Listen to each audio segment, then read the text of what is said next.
যদি কারোর গীবত হয়ে যায় এবং আমরা বুঝতে পারি যে আমরা অপরাধ করে ফেলেছি, তাহলে সেক্ষেত্রে আমাদের করণীয় কি, গীবতের কাফফারা কি, ক্ষতিপূরণটা কি হতে পারে?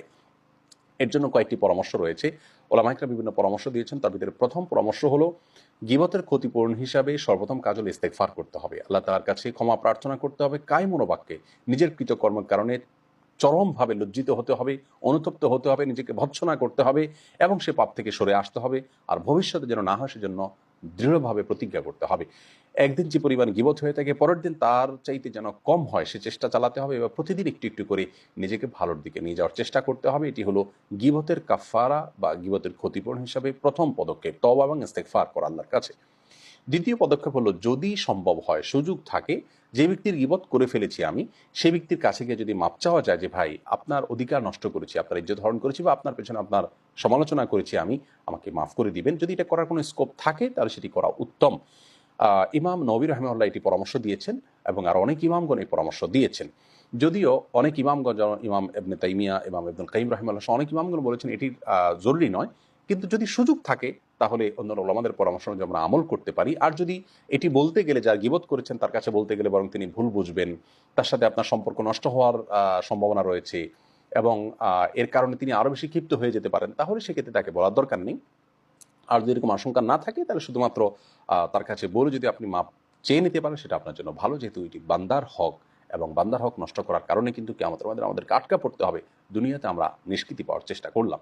তৃতীয় যে করণীয়, সেটি হলো, যে ব্যক্তির গীবত করে ফেলেছি তার জন্য আল্লাহর কাছে ক্ষমা প্রার্থনা করা। হাদিসে এসেছে, নবী সাল্লাল্লাহু আলাইহি সাল্লাম বলেছেন, কোনো ব্যক্তি যদি তার কোনো মুসলিম ভাইয়ের অগোচরে তার জন্য আল্লাহর কাছে দোয়া করে, তাহলে আল্লাহর ফেরেশতারা ওই ব্যক্তির জন্য দোয়া করে। আপনি দোয়া করবেন, আল্লাহ আমি অমুকের গীবত করে ফেলেছি, আপনি তাকে মাফ করে দিন।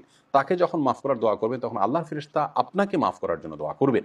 এবং গীবত হয়ে গেলে, যা গীবত হয়ে গেছে, যার গীবত করে ফেলেছেন আপনি আপনার অজান্তে, সেই ব্যক্তির জন্য ক্ষমা প্রার্থনা করা, এটি গীবতের কাফফারা।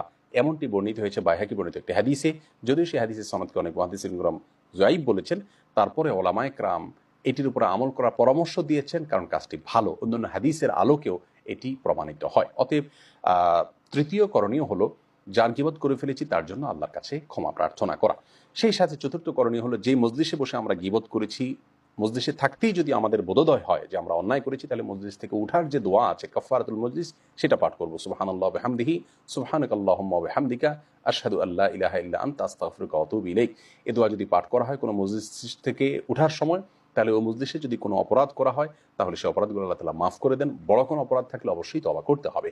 তাহলে মজলিস থেকে উঠার সময় আমরা ইস্তেগফার, তওবা, সাধারণ ইস্তেগফার তওবার পাশাপাশি মজলিস থেকে উঠার যে দোয়া আছে এটা পাঠ করার মাধ্যমেও মজলিসে কৃত অপরাধ থেকে নিষ্কৃতির পথ আমরা খুঁজে পেতে পারি ইনশাআল্লাহ বিইذনিল্লাহ। সেই সাথে ইমাম ইবনে তাইমিয়া রাহিমাহুল্লাহ, ইবনুল কাইয়িম রাহিমাহুল্লাহ আরেকটি পরামর্শ দিয়েছেন, তা হলো, যেই মজলিসে আমরা গীবত করেছি, যাদের মাঝে কারোর সমালোচনা করেছি, সেই লোকগুলোর মধ্যেই আবার যদি সম্ভব হয় ওই লোকটার কোনো প্রশংসা করা, তার ইতিবাচক এবং ভালো যে গুণগুলো রয়েছে সেগুলো আলোচনা করে দিলে অনেকটা ক্ষতিপূরণ হতে পারে। কারণ আল্লাহ বলেছেন, ইন্নাল হাসানাত ইউযহিবনা সাইয়্যাত, নিশ্চয়ই ভালো কাজগুলো মন্দ কাজগুলোর ক্ষতিপূরণের ভূমিকা রাখে, মন্দ কাজগুলোকে দূর করে দেয়। বিধায় তার প্রায়শ্চিত্ত হিসাবে আমি তার সমালোচনা করেছি যে জায়গাতে, সেই জায়গাতে তার একটু প্রশংসা বা ভালো গুণগুলো বলে নেওয়া উত্তম। তাহলে সর্বসাকুল্যে 5টি করণীয় কথা আমরা খুঁজে পেলাম। প্রথম এবং মূল করণ হলো ইস্তেগফার করা, তওবা করা।